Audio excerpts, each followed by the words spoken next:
கடுகு உளுந்து தோரம்பருப்பு இருந்தால் கூட நீங்கள் போட்டுக்கலாம்.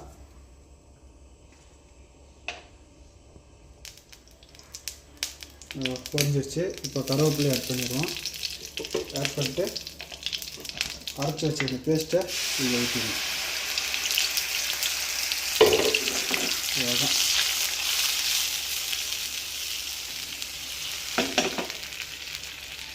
லைட்டாக ஒரு சூடு வேணால் டக்குனு அரைக்கிறோம் போதும். இல்லை நீங்கள் வெறும் தாளிப்பு மட்டும் தாளித்து அதில் ஊற்றணுன்னா கூட ஊற்றலாம். அவ்வளோதான். இப்போ வந்து சுவையான பீட்ரூட் சட்னி வந்து ரெடி ஆயிடுச்சு.